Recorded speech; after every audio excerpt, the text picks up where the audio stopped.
Welcome to this new section of the WordPress course. We're going to step back from the building and the designing of our actual website and move on to plugins. Plugins are really important for being able to customize your own website and to create a website that has all kinds of features such as security, backing up, email opt-ins, you name it, there's a plugin for it on WordPress. So in this lesson, I just want to verify that you know how to install a new plugin. So if you've already learned how to install a new plugin from the previous lessons where we did it really quickly with some of the design features, you don't have to watch this lesson. You can skip to the next one. And each lesson in this section will be covering a specific WordPress plugin and how to use it and why we use it. So first, let's learn how to install a new plugin. From WordPress, you can go to Plugins, Add New. This will take you to a search page where you can find new plugins. Now, there are all kinds of premium plugins that you could find on different websites from developers who create custom plugins. These are great for certain kinds of jobs, but I personally like using the free option. So in this course, I'm going to recommend some of the premium options if you want to actually purchase a plugin, but I'll also be showing you the free version if you want to bootstrap your website and start it basically for no cost. So here we're on the Add Plugins page, and if you haven't been on here before,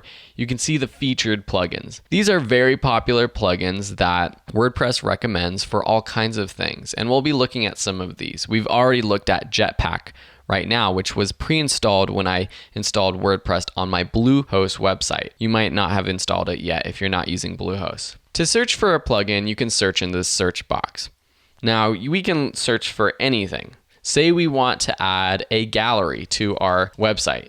We can search for gallery and find all kinds of plugins for creating different galleries. I will admit that the plugin search is not the best. It's difficult to understand how some of these search results appear. You have a mixture of some that are highly rated, ones that have been around for a long time and have lots of installs, and some that have been recently updated versus some that haven't. And these are the key things to look at when installing a plugin. You don't want to install a plugin that hasn't been updated. Probably you don't want to install a plugin that is not compatible with this version or your version of WordPress. There are some plugins that just haven't been updated yet, but they have a great reputation and they will be updating for your current version of WordPress.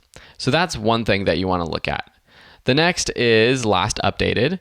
So if it hasn't been updated in the past year, then I would say skip it. You don't want to use a plugin that's old, outdated.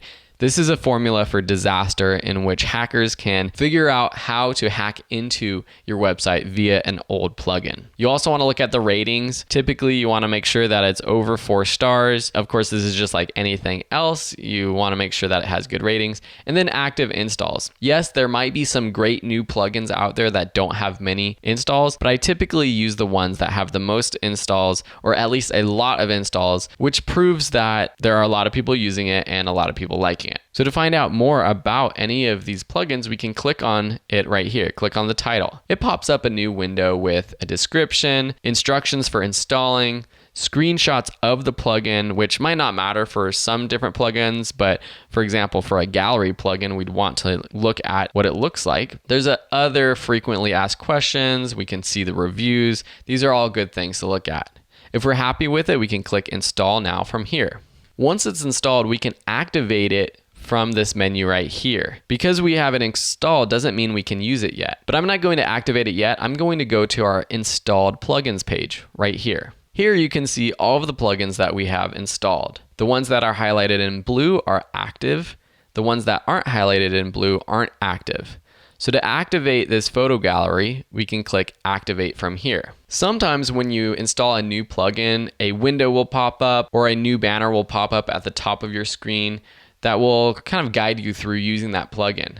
So we could just click Start here to view this photo gallery plugin. You can see that it added 2 menu items, the photo gallery and the photo gallery add-ons.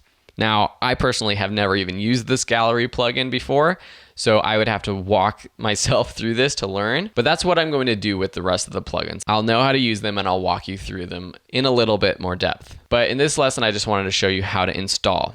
So let's go back to our installed plugins page and learn how to delete a plugin. Sometimes after you've installed a plugin too, this window keeps popping up. So until you click the dismiss button, it's just going to keep popping up. This Hello Dolly plugin is automatically installed. And this is one that I want to delete because it really serves no purpose. You can read what it means right here. So I'm going to deactivate it because right now I can't delete it. I have to deactivate it first. So I click deactivate. Once it's deactivated from my website, I can now delete it by clicking the delete button and confirming that I want to delete. The other thing I want to mention is updating. There are different ways to update your plugins, but one is by going to this installed plugins page.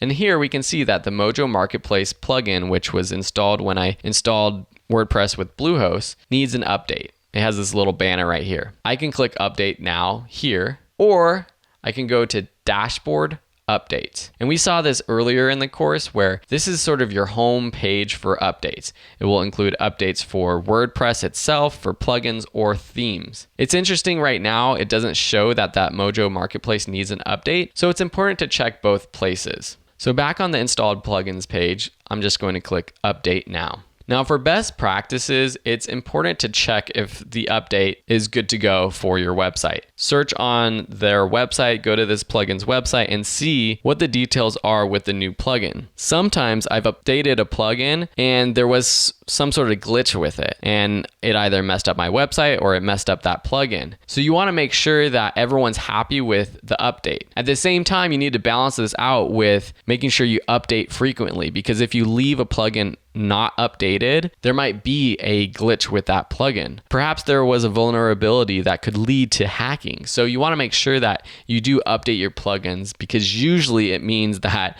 the creator of that plugin is fixing a problem or making it even better. So that's how you find, install, and activate any new plugin. Also, how you delete plugins. In the follow-up lessons, I'm going to be going over specific tasks that I encourage you to do for your website before you launch it to the world.